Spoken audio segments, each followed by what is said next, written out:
been speaking over this past number of weeks to the great and the good of entertainment and also people involved in the community. I'm delighted to say hello to a gentleman now who's been in the music business for quite a while. He's been continually touring. He's organised various Irish festivals, weeks away, events and all the rest of it, and continually playing in Ireland. Also visits the UK as well.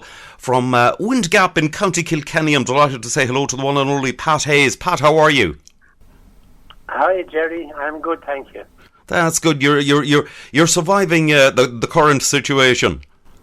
Oh well, Jerry, that's probably about it. Surviving. We're in strange times, Jerry, aren't we? You know, out of the blue, and and I suppose from where I'm looking, I don't see any solution to it very, very soon.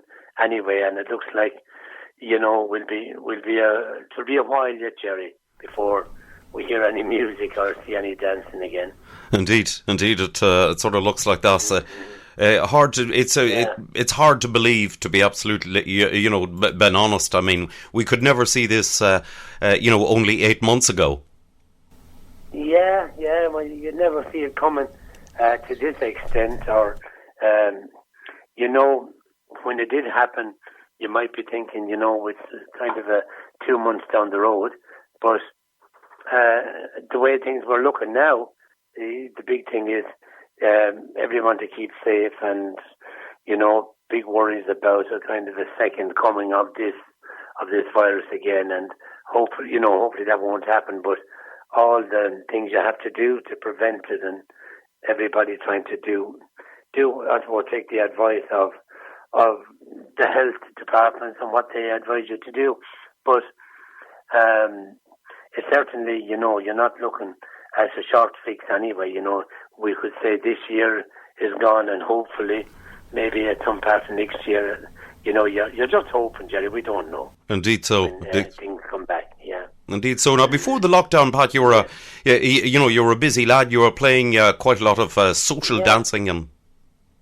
Yeah, also look, I was, and I was building up for my festivals. I would have had I had a sold out festival down in the West Lodge in Bantry, and which is we do every April, and of course we found that we had to cancel that and refund people their deposits and whatever. And then my next one was to Bournemouth, which is our annual event in July.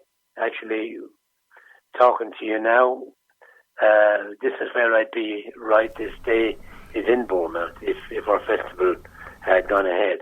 And it was to run from the 5th of July, which was last Sunday. And, it's not going to happen.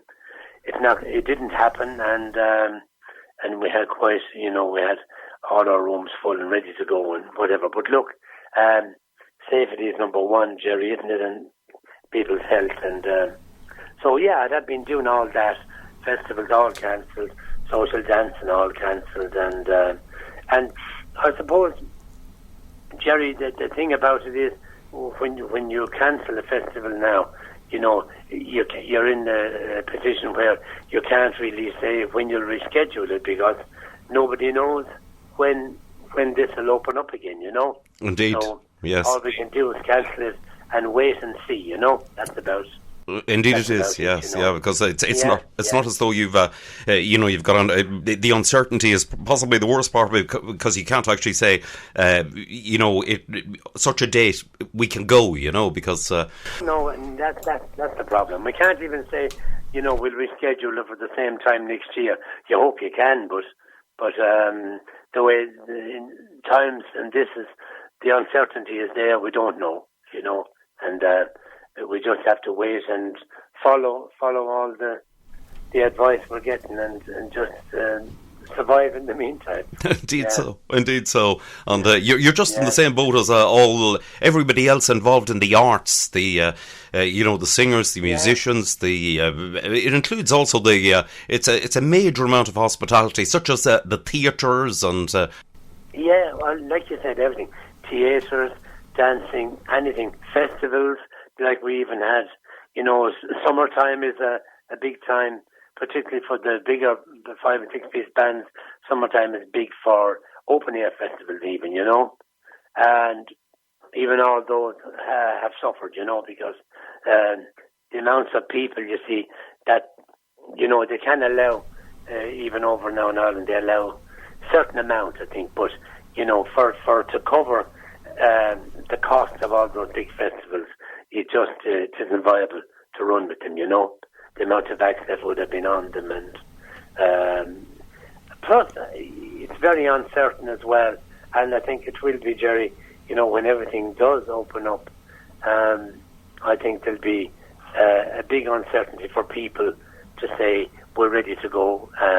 People, turning up, lots of people will still be, I'd say they'll be nervous to get out there again. They'll have to wait a while, and maybe this is where will it ever come right, Jerry, until we get a vaccine for this, and people will feel a bit more at ease then by saying, look, we're okay now. Indeed so. It really it's proven a nightmare for guys like you who are doing those events like like in Kilkenny and in Bournemouth and that. It completely has wiped them out, and there's absolutely no way in the world, no matter how you try and work it, that you can actually run the event safely. Oh no, you can't, and it's a knock-on effect on everybody, because we can't do our festival. The hotel is losing out, everybody. So hotels really in Ireland here anyway have just, shall we say, reopened, Jerry, but on a very, very different scale to what they were, because whereas they might do accommodation, there's very stringent rules as regards, the food and serving food, and there's nothing allowed at all, basically, in the function room, So music, everything is out. Maybe I was thinking, I think I may have said it to you yourself off air, that, maybe as things begin to open up a bit, what might come back somewhat might be what used to be very, very big years ago is cabaret, where you can get some music into a venue where people can social distance, have a drink, and listen to some music. But the dancing, I think, will certainly be a long ways down the road, where people basically have physical contact, so you're going out dancing and that. But maybe there'll be some form of maybe cabaret, which could open up, sooner than that. Yes. It's only something I'm thinking. Indeed, yes, it is possible, because cabaret was absolutely huge, back in time, back in the 70s. Certainly, it was huge.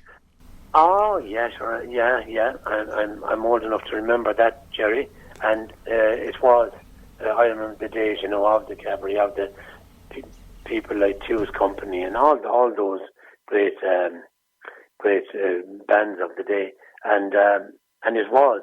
And then, of course, everything changed around, and dancing kind of took over, and then discos came in and probably, took back from the dancing as well. So maybe things are just going to, things go around, and maybe we'll be coming back to the cabaret scene again. To be something for live music anyway, for the reason that I'm thinking it would be something where you could accommodate the social distancing with people, where people could sit down, have a pint or whatever, and listen to music, So I think it would be. Yeah, but I suppose in those times all we can do is wait. And in the meantime, I suppose, it's an opportunity for acts and artists to maybe get some recordings and maybe some new singles ready for airplay and whatever, Other than that, there's not much more you can do. I do know that there is been, and there has been, I think maybe you might know more about this festival. I think it's just the Farmers Bash up north there, where they've done a drive-in festival. That's right. It was a huge event. 400 cars, was there, something like that? It was something. I think it was 400 vehicles altogether. It was cars and there were actually tractors there. But it was in a very large place, which was the Ballymena Showgrounds in County Antrim. I've actually seen some footage of it, and it was a huge event. Possibly the novelty aspect of it all was all part of it. Yeah, and would it be as good again? Because it doesn't. The face of it doesn't seem, very much. I don't know, how do I put it? Something that could be a success, kind of on the long term, because it's basically you're confined to your car. You have to go to the toilets. You have to be kind of escorted to the toilets or whatever. I think so anyway. But I just wonder, even though there was a big crowd at that, I wonder, how it did work out. Would it be something that could be done again? But it's something. It's worth trying something, I suppose. Because there is so many people now. It's unbelievable, of people in the music industry. From all our perspectives, yours, mine, of the big bands, everything, and promoters, all that, and venue owners, all this. An awful lot of people affected by it, and an awful lot of people out of work due to this, and possibly will be on the long term, because, like I said, I think dancing in particular will be the very last one you look at, when it comes to, rescheduling again. Indeed so. You were touring around, Pat, as a two-piece. It was yourself and Tim Lawler. Tim, yeah, we have been for the last number of years. It has been, I suppose, I'm 30 years in the business this year, Jerry. Wow. And it's a 30 years that really has gone by so quickly, We started off, for the first of about 10 or 15 years with a six-piece band and whatever. Gradually have come down to 4, 3 and 2. So we finally got it right. Right, but, yes. Between that now and my festivals and all that, it has been really enjoyable over the last number of years doing that, and organising at the end of things. Something I find very fulfilling, and something I feel I enjoy and I'm good at, So the festivals have been great. Yes, indeed. I bet one of the things that you actually really miss, and almost every entertainer says that the one thing they miss is the people, meeting the people. Oh yeah, you do, of course, and I'm sure it's vice versa as well. I'm sure the people, because people that are into their dancing or whatever, it's something they kind of live for every weekend. It's their life, their social life, and into things that they look forward to every week. And those people, I'm sure there's a big hole left in their life that come around every weekend. Where do they go? What do they do? They're missing out maybe on meeting their friends as they would normally. But then again, do people get used to doing other things? And maybe when it all comes back, will the music suffer? As well. Sometimes if people get so used to doing other things, maybe that's the way they stay.